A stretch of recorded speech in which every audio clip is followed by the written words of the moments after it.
Assalamualaikum warahmatullahi ta'ala wabarakatuh. Nandito po tayo ngayon sa ating Islamikong tanggapan na kung saan ay dito ay ginagabayan natin ang ating mga kapatid na mga bagong yakap sa Islam. Marahil natatandaan nyo ang isang kapatid natin noong July 20 lamang yumakap, ang isa sa ikangay mainit na kaanib, debotong kaanib ng ang dating daan ni kapatid na Eli Soriano, no? Ay na si Brother Gilbert Amador. Ano po? Sa lahat ng mga yumayakap dito, lalo na po dito sa ating tanggapan, ay hindi po natin hinahayaan mga kapatid na yung mga nagsisiyakap ay napapabayaan. Dito inaalagaan natin sila ng lubos. Tinitiyak natin na sa kanilang pagyakap ay magabayan sila at matuto at makapamuhay ng tama. No? Matupad nila ang mga tungkulin ng pananampalatayang Islam na kanilang niyakap na siyang reliyon ng lahat ng mga propeta. Ano po? So, nakakatuwa ang ating kapatid na si Brother Amador, Brother Gilbert Amador, ano po? Pagkaraan lamang ng 3 araw, o ba ngayon, 3 araw nga lang ang nakakalipas, ano po? Ngayon po ay July 24 na, ano po? Ay pakinggan natin kung ano yung nagawa na niya ng pagpapaunlad sa kanyang sarili. Ano po? At sana, no? Lahat ng mga magsisiyakap ay ganito magabayan. Lalo na yung mga ustad na nag-officiate ng pagpapasyahada sa ating mga bagong kapatid, ay ganito nila magabayan. Talagang tutukan nila upang sa ganun ay maging karapat dapat sila sa pananampalatayang kanilang niyakap at makatupad sila sa kanilang mga tungkulin at gawain, no? O kapatid na Gilbert, ano? Okay. Binigyan kita ng assignment pagkatapos ng iyong panunumpa, no? Pagyakap o syahadatahin, ano? Pagsyahada mo. O ikaw ba'y nagawa mo ba ang assignment mo para tayo ay makapagsimula na ng lecture o first lecture ng iyong klase? Ano ba ang iyong naidagdag na sa pag-unlad sa iyong pananampalataya? Magandang hapon po, Ustad. Pinag-aralan ko po at pinagsumikapan ko po aralin yung Al-Fatiha natin. Okay. Tinuro sa akin. Very good, very good. O sige, i-recite mo nga, no, ang Al-Fatiha. A'udhu billahi minasyaitanir rajim. Bismillahirrahmanirrahim. Alhamdulillahi rabbil alamin. Armanir Rahim, Malik Yaumiddin, Iyaka na'budu wa iyaka nasta'in, Ihdinas siratal mustaqim,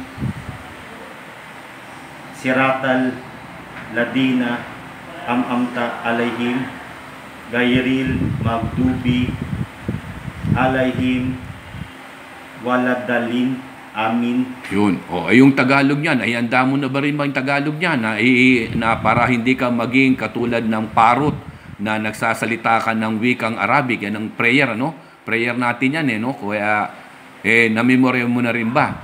Hindi ko siya na-memorya, Ustad, pero sa aking pagkakabasa, nadaanan ko ng aking memorya. Ito ay nangahulugan na kaisa-isaan lamang ang dapat nating sampahin at ilayo tayo sa sinumpang si Satanas. At siya lamang po ang sambay ng ating Allah o nag-iisang Diyos. Yun. Pero ano yan ang pinaka-assignment mo, no, na susunod at daragdagan ko pa itong piniper ko ngayon yung susunod mong assignment, no? Matatambakan ka, kapatid, ha? So susunod daw, wag kang magre-report muna dito sa akin hangga't hindi mo nagagawa itong mga assignment mo. So yung Tagalog nitong Al-Fatiha, kapatid na Gilbert, ha? At saka itong bago mong assignment na at-tashahud. Ito ginawa ko, no? Pinagtiyagaan ko bago ka mag-text dito. Pagkatapos mo mag-text ay alam kung pupunta ka ngayon. Kaya ginawa ko na itong assignment na susunod mo, yung at-tahiyatu o at-tashahud. So ito na yung bago mong assignment. Ano? Alhamdulillah. At least makikita rito ang iyong sigasig, no?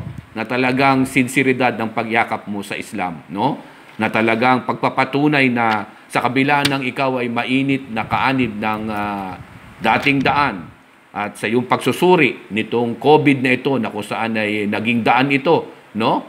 Na hindi ka halos makalabas ng bahay at tinutok mo na lang ang iyong sarili imbis na magmukmuk sa kwarto ay tinutukan mo ang pagsusuri ng Islam. At dahil dyan ay kusang loob kang yumakap sa Islam at tinalikuran, no? Ikaw ba'y nagpaalam ng maayos sa iyong mga kasamahan? Ano sabi ba ng dating daan sa'yo? Nagsabi po ako na maayos sa aking mga kapatiran doon sa Iglesia ng Diyos. At sinabi ko na taos puso at buong puso ko pong pinagpasya ang pagyakap ko sa Islam. At humingi po sa kanila ng pag-intindi. Paumanhin, no? Pangunawa. Pangunawa. Oo, ayun. So, no?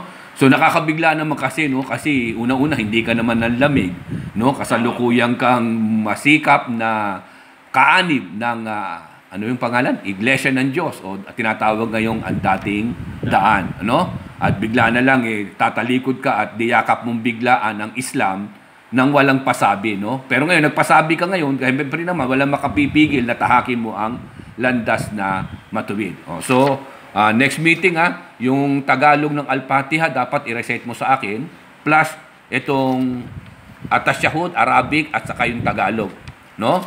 Para tuloy-tuloy yung ating pag-aaral at matuto ka ng tuloy-tuloy. Okay? Okay. Alright. Magle-lecture na tayo ngayon, kapatid. Lecture tayo ngayon. First lecture natin ngayon at pag-aaralan natin ngayon ang pinaka-arkan ng iman, no? Ano ba ang pinaka-aral o doktrina ng Islam, no? Kasi bawat reliyon ay may aral o tinatawag nilang doktrina. Dito kaya sa Islam, ano ang ibig sabihin ng doktrina dito, no? Pero dito ang tawag dito ay arkan. Arkan al-iman. At talagang ating susuriin ang todo kung ano pa itong pinaka-arkan, no? Haligi, no? Pundasyon ng pananampalataya sa Islam. Okay? Na siyang pananampalataya simula pa sa panahon ni Adan hanggang kay Propeta Muhammad. Alright. So, may dala ka bang libro at saka ballpen dyan? Meron po akong dalang ballpen. So, bagay kung ano, picturean mo na saka mo na lang ilipat sa notebook. At saka yung mga binibigay kong mga assignment sa'yo, no? Ilipat mo lang sa notebook mo. Okay. Yan. Ano nagawa?